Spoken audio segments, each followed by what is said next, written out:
gonna go live here. Yeah. And then we're just gonna start reacting to Ludwig. This is what we're gonna do. This is what our video is gonna look like. And yeah, that's our first React video, and that's our first video in English in a long time. So let's watch, let's see what he has to say for himself. It's just for fun. We're not here to judge the guy. We just want to know why he got sued by Nintendo. So I'm gonna play it, and then we're gonna discuss little by little. Let's go. Let's see why he got sued. And I got sued by Nintendo. It actually happened a few months ago, but I feel like it's worth bringing up now because of some huge drama and updates that have come out of the Smash scene. And even if you're the most casual of Smash fans, it's worth knowing about because this could change Smash as we know it. Or it couldn't. But let's get into that in a little bit. First, back to me getting sued. It was technically a notice of infringement of intellectual property. And I'd show you the paperwork and verify it, but they did post my address in like ink in the background of every single piece of paper in this notice of infringement. So I can't actually show you. But to my very, very small understanding, I am a YouTuber after all, it's basically like a baby cease and desist. Because Yeah, so he was starting to host some Smash tournaments. That's Super Mario Smash Brothers. That's a good game with many different kinds of characters. And he got sued by Nintendo so that he would stop. But it's not really a serious type of suit. And let's take a look at more details. Just a basic infringement, a notice of infringement. Let's see what else he has to say for himself. Which, by the way, I don't think it's a big deal. I think if you want to host your own championship, you can do it. But let's get some more information about it. Let's see. rather than saying, hey, you must stop and never do this, they were like, hey, you must stop and then follow our rules. You cannot use your rules. Now, what was the big rule difference? Well, basically comes down to modifying the game.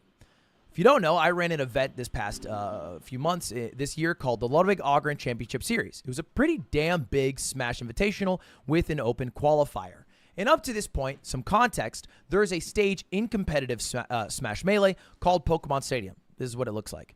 And in it, it has different transformations, right? It can look like this with a couple of big old platforms. It can look like this with a big old windmill you can stand on.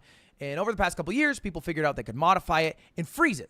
So it basically always looks like this. And it was basically less luck involved because some stages and transformations are good for other characters and not so good for other characters. And Nintendo was like, hey, we don't like when you modify our game. Please do not modify our game. So I didn't do that. Yeah, so there was this stage is very cool in Smash Brothers where you play in the Pokemon Stadium. So it's very interesting, and he was using that for his tournament, right? So that is what happened, and this is the beginning of the story. Let's see the rest of it. Instead, we left the transformations on. We kept it vanilla melee. And it actually, you might be thinking to yourselves, this shouldn't matter. It's like such a small thing. It actually determined the winner of my entire tournament.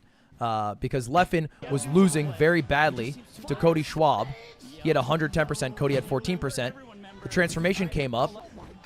Leffen, using the back wall, got a huge combo. Ended up beating Cody, ended up winning the tournament against Zayn. So it literally determined the winner. Not that that's a huge problem because it was honestly really hyped to watch, but when there was a poll done in a Reddit afterwards, people were like, we want it frozen. We can't have it frozen, kiddos. It's not how it damn works because Nintendo doesn't want their game modified. And I'm allowed to talk about this now because they have been very forthright about all the things you must follow if you want to run a Smash event. Yeah, so the guy literally won the competition because of a stage transition. So there was a transition going on. There were some problems with it. Like the guy was about to win, and then he could try again. He could come back to the stage and win the end of the fight. So that's the problem that happened there with stage transition. And Nintendo has some very specific guidelines about this kind of stuff. So they don't want you to let the stage frozen because you need to have the stage transition set up. And that is really detailist, and Nintendo has always been very draconian with their setups, with their rules. So that's really something ridiculous to see happening. In fact, they dropped a guideline, a community tournament guideline for every region. It first started with like Japan, then they dropped one for EU, and then they dropped one for America and Australia. And we're going to go through this guideline today because a lot of people were reacting, in part overreacting to this guideline, thinking this could be the end of Smash tournaments as we know it. So let's take a look at these guidelines, which include in part that idea of not modifying the game, but then many, many more interesting things.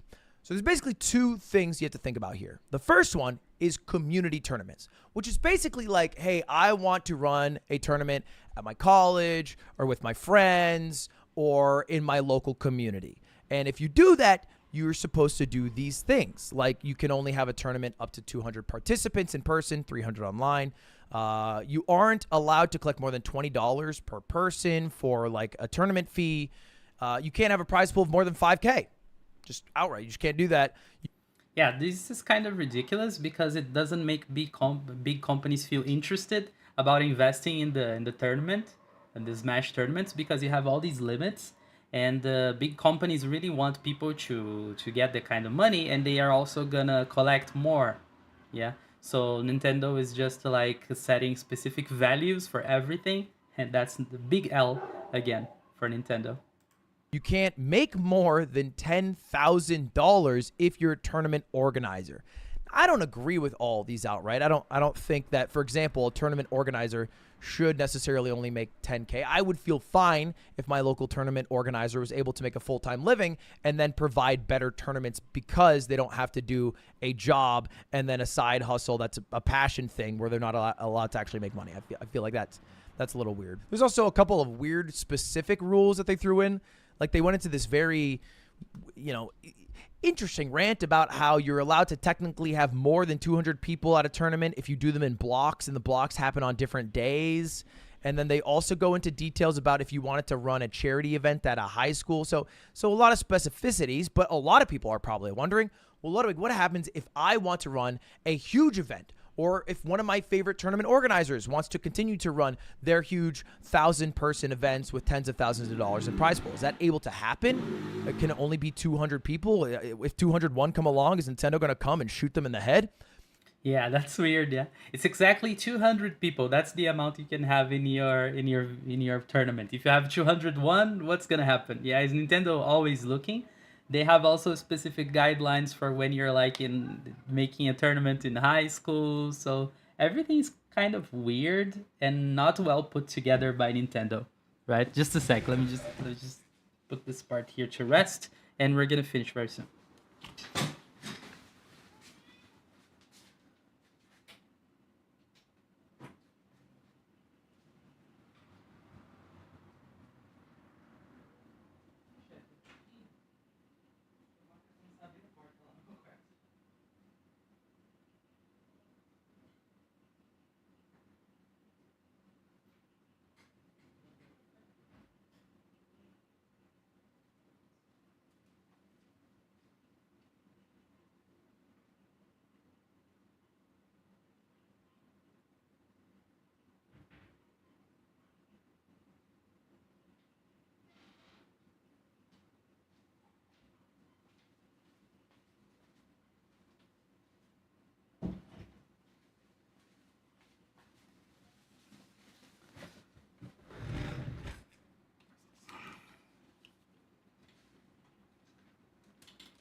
So what do we have so far? Draconic guidelines from Nintendo. Weird specificities on what you can and can't do. And sorry for leaving in the middle of that. Like that's just that my cat really wanted to live here, so we had to go and do that. So we're just gonna put this to rest. We're just gonna finish this topic by checking the end of it. Let's take a look. No, not necessarily, at least. The way it looks right now is that if you want to run a large event, you must get permission from Nintendo, right? You must get a license and submit an application for license to use Nintendo games at your tournament. And if you get a license, then you are conceivably allowed to break most of the rules, like the player entry rule, the prize pool rule, and maybe the how much you make rule. I'm not really sure about that one. It doesn't really affect me per se because I lose so much damn money running Smash events anyway. And they might... This happens a lot with many streamers and many people that have a lot of money. They are interested in the market, so they start investing on it, like tournaments, things like that, but they only lose money because they have already gotten a lot of money from their streams, from the other things they do, and they try to invest here. So when you're investing in things that work competitively, like in League of Legends and many other types of games, um, you are really wasting money. It's burning money, actually, that these guys usually do. I'm not criticizing Ludwig here. I think he should really search for things that he likes. I think that's interesting. You should always invest in something you like. The problem is like losing money the way he does. I don't know if it's that much money as he says, but I don't know. It's hard to try to meet up like doing things you like and investing on other kinds of stuff. So yeah, there's that. Not accept your event if you break these. These are kind of like the hard and fast rules, the Bill of Rights, if you will, the ones that just absolutely cannot be violated by Nintendo. They won't approve an event if you do any of these.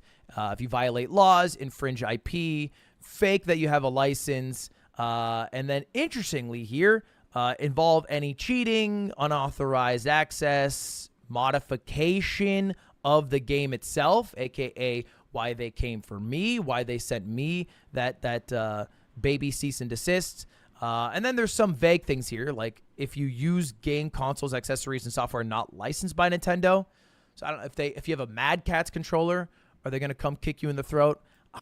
Yeah, we do that a lot, like not only here in Brazil, but in other countries too. You have other kinds of controls, like he mentioned one of them, and we have like arcade controls that are really popular here in Brazil. So people could use those to participate in the game, but I know people usually like more to use the GameCube controller to play Smash. So that's the best one for the community, but I also know there are different types of controllers, especially for fighting games.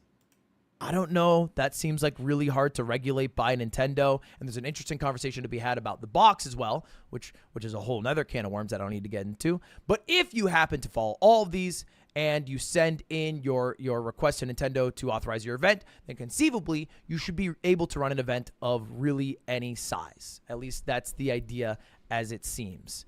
And Nintendo, that's at least what it seems, does have the right to cancel anything.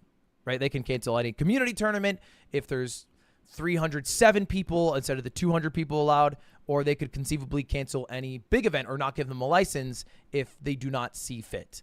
And to understand this all, it is basically Nintendo trying to capture back control of their IP. And I think it's mostly for Smash Ultimate. In fact, if you look at the Japanese guidelines, they don't even mention Melee in it, the much older game that I care a little more about because it's a game I came from.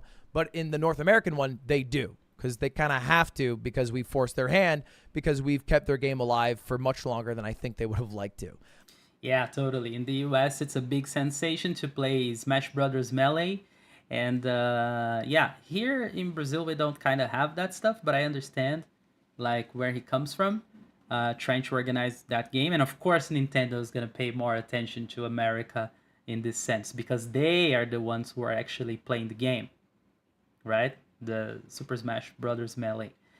And they're not really playing Ultimate that much, and in Japan they also don't play this game so much. So those two things are important. But in the conversations that my team has had with Nintendo, they've seemed pretty open to letting us run events. And they said that they would try to give permission for events to be run within a reasonable time frame, like 1 to 2 months. And that's the big concern here, because none of these guidelines truly matter. Most locals will be too small for Nintendo to know or care or be able to keep up with anyway. So if you have 205 people instead of 200, they're not going to give a rat's ass. And then the big events, they have to get permission from Nintendo. And so as long as they give the permission, it's fine. Yeah, we can't have Frozen Pokemon Stadium, but I don't think that is the worst thing in the world if we're able to continue running events for the next 10 or 20 years or so. And as far as that question, how quickly will Nintendo actually be giving out these licenses, we have a little bit of an idea, because these have already rolled out in Japan. The applications to get your event license has already rolled out in Japan, and it's happened really fast. A Japanese Hokkaido local submitted their form in the Nintendo guidelines, and it got accepted in 1 day. And then one of the largest events in Japan Sumabato applied, and they got accepted for 10 events. The next 10 Yeah, so that's something interesting too. If they just try it in Japan, they just get accepted in any Smash tournament that they want because they don't have this kind of problem with people organizing a lot of tournaments. So if they want, they can just organize even big events if they want, and Nintendo just allows them to. Also, because Nintendo is a nationalist, they really prefer Japan. You can even see, hell, in Nintendo Directs, we see the presenters preferring to speak Japanese rather than English. So we can see a lot of that in Nintendo, like protectionism of their country, and this is happening. And Ludwig is just making a comment about it. Like for us here in the States, it's so hard to get a permission, and we have to wait for a long time. But in Japan, you wait for a day or two, and then it's easier. events are totally fine to be run. So it seems as though Nintendo's actually doing a good job of keeping up, giving licenses for their events, at least in the Japanese scene. Hopefully they follow suit in the North American scene, the European scene, the Australian scene, or wherever people want to play Smash around the world. Yeah, he's being very hopeful here that people maybe will get their licenses. But I'm thinking Nintendo is going to give more licenses to Japan. But there are other countries who can get it too, and he's very hopeful about it. Let's see. And that's basically it. That's the update. So it should be fine as long as they actually keep up with their applications and they approve them. Things should be good, but we'll see. And I'll let you guys know if they're like, hey, Ludwig, we don't like that you're putting up a prize pool of 50K. Because that's where I'd be like, well, what do you mean, man? For these people are broke. They need. Yeah, so 50K, that's his prize pool. But he just saw in the guidelines that is like 5. I don't know, man. I think he's just gonna get sued again for raising such a high prize pool. So maybe he's gonna have that problem. He wants to do it, but I don't know if they're gonna let him. Some money. I don't mind doing it. I have a sponsor to cover it. Why not? That's where I feel like it would be crossing the line.